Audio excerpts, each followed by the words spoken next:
Today, I'm going to introduce you to a little tool I like to call the character value hierarchy. Now, I'm going to start explaining to you, and it's going to sound really basic, but then I'm going to show you all the things you can do with it, and I think it's going to start opening up a lot of story possibilities for you. Possibilities for quickly letting the audience know exactly who your character is, possibilities for making us laugh, and possibilities for creating a wicked cool anti-hero. Hi, I'm Jane Kalmus, and I have a value hierarchy. We all do, actually, but today you're going to get a little peek at mine. To do that, let's start by talking about just a few of the things that I value. I value my writing, I value my YouTube channel, and I value my kids, not to mention about a million other things that I think about every day. And, well, this won't come as a huge surprise to you, but I value all of these things unequally. I value them in a hierarchy, and that looks a little something like this. The most important things to me are right up at the top, and this hierarchy is more or less how I decide how I will prioritize things in my life. If my marriage is in conflict with my writing, well, then I'll prioritize the marriage. And if the channel is in conflict with the writing, well, I prioritize the writing, right? I mean, kinda, sorta. Okay, in actual reality, we know that it's way more complicated than that. We can change our value hierarchies anytime we want, and we can also be confused or even deluded about how our values actually rank. That's the essential plot behind the movie Liar Liar, along with about a dozen other dad comedies from the 90s. At the beginning, lawyer Fletcher Reese says his son is the most important thing to him, but when time spent with his son comes into conflict with his work, we can see how his values really rank. The movie will take him through an experience that forces him to switch the ranking of these values so that his son really does come first. And this is how most character arcs work. The character is forced to re-rank their values or to adopt a new value and slot it into place above the others. Most of the time, when we say that someone has screwed up values, we don't mean that they actually value bad things like causing pain to others. We mean that their values are out of order. We could say that Fletcher Reese has screwed up values because even though family and career are both legitimate, worthwhile values, he ranks them badly. We can all be a little prone to ranking our values badly, often in a self-serving way. Even the Bible references this poor ranking of values. For the love of money is the root of all kinds of evil. Now, this verse is often misquoted as money is the root of all evil, and this has always seemed a little stupid, right? How can it be the root of all evil when there are so many other things that we want so much that we're willing to do bad things to get them? But when you see the full quote, it all makes sense. The love of money, the overvaluation of it in one's hierarchy of values, is indeed the root of all kinds of evil, like the evil of fraud perpetrated by Gordon Gekko in Wall Street, who values money more than honesty, or the evil of violence perpetrated by most of the characters on The Sopranos who value money more than peace, or the legal but still predatory behavior of Ebenezer Scrooge in The Christmas Carol, who values money more than compassion. Okay, so here we have three groups of characters, two villains and one hero, and the only thing that separates them one from another is not how they begin the story, but whether by the end of the story they will reorder their value hierarchy, whether they're willing to take that overriding value that they've placed on a pedestal and move it down to a more appropriate place. So let's take a look at a character who is really neither hero nor villain, and that's Joe Goldberg from the Netflix series You. Let's look at Joe's value hierarchy and see if we can figure out what makes him so frightening yet compelling.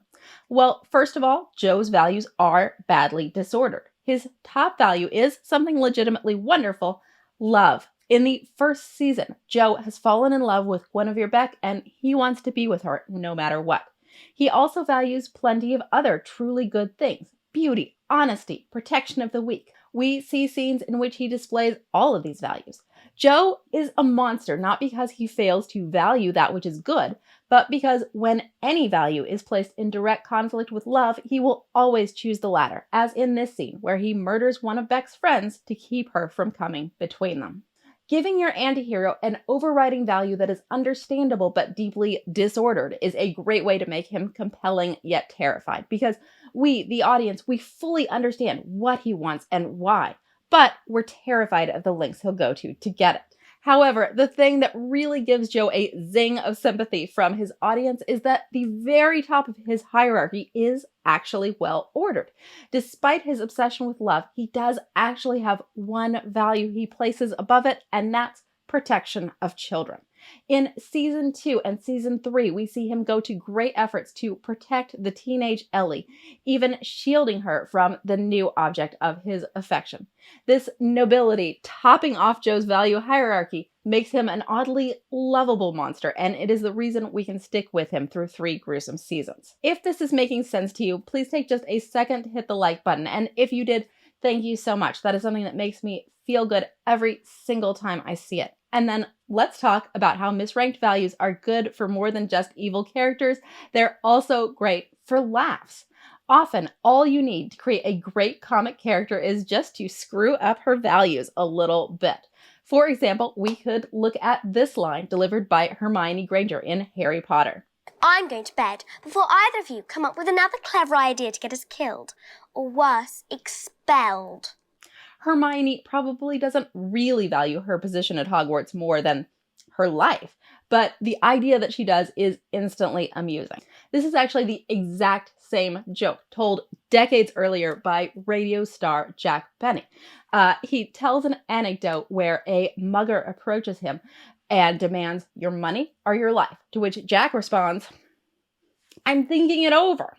Another thing that you can do with the character value hierarchy is what I'm going to call the Pinpoint character introduction. Okay, you may have heard of the Save the Cat character introduction. This is from Blake Snyder's book, Save the Cat, in which the character does something admirable in his first scene, which helps the audience to bond with him. Now, a lot of writers don't like this advice. They feel like it's asking them to give the protagonist a very uncomplicated, nicey nice, likable moment, like this one. In the opening scene of Karate Kid, our hero, Daniel, gives a drink to a thirsty dog. It's sweet, it's very likable, but it doesn't really tell us all that much about Daniel, and that's why I think the Pinpoint character introduction is a little better. In a Pinpoint character introduction, we first establish something our protagonist values greatly, and then we show you what he values just a little bit more. In the movie Sea of Love, Al Pacino plays a cop who has just set up a very elaborate sting to catch parole violators. He's sent them all invitations to a pancake breakfast with the New York Yankees, and when they show up, he has them arrested. However, one of the men shows up late and with his kid in tow. Now, Al Pacino has the opportunity to be nice, but unlike in Karate Kid, there's something at stake for him, and that is his job performance. We've already seen that he values his job a lot, so seeing him value a kid's well-being above that gives us a much clearer idea of who he is and what he stands for. It's a great way to introduce a character and have readers feel like they understand him right away. And the last trick I want to talk about with the character value hierarchy is a story arc that I call the character revelation arc. In a character revelation arc, the character will not change, but they will reveal to you exactly who they are. In this kind of story arc, the character has 2 things they value greatly, and at the beginning of the story, they believe those 2 values are in sync with one another. However, those values are going to come into direct conflict with one another, and the character will be forced to decide which one really ranks higher. In my very favorite episode of King of the Hill, our hero, Hank Hill, foolishly believes that there's no conflict between his value of love for his wife Peggy and his value of presenting an unemotional, stoic demeanor. But when they have a big fight, and then Peggy leaves to go help her niece at a trailer park, Hank realizes that there's a tornado warning active. You sort of told Mom to go to hell, right? And then they say on TV that in a twister, a trailer park is hell. And that's where Mom's going. He becomes terrified that Peggy will die, never knowing how much he truly loves her. He follows her to the trailer park, but he's unable to reach shelter before the twister hits. His values are now entirely in conflict with one another. He realizes that he may die, and he must decide what to do with his last moments. Will he stay true to his value of stoicism by keeping his mouth shut, or will he affirm his value of love by telling Peggy how much she means to him? You mean everything to me! When we were apart today, that was hell! I couldn't wake up in the morning without your beautiful face beside me! Hank chooses love, and now he and the audience both understand how his values truly rank. There's also this great little part at the end of the episode where, again, Hank must stack two values up against one another, and that's comfort versus respect for the Texas flag. He makes his decision, and we see that Hank, in fact, has not changed. He's the same guy we always knew and loved. The character revelation arc is one of my quiet character arcs, which I love for long-running series. These arcs force your characters to make big, meaningful decisions, but they don't actually force them to change who they are, which means you can maintain stability for those characters your audience loves. In this video, I talked about several other quiet character arcs, including the temptation arc, the simple growth arc, and the value transmission arc. So you might want to check that out next.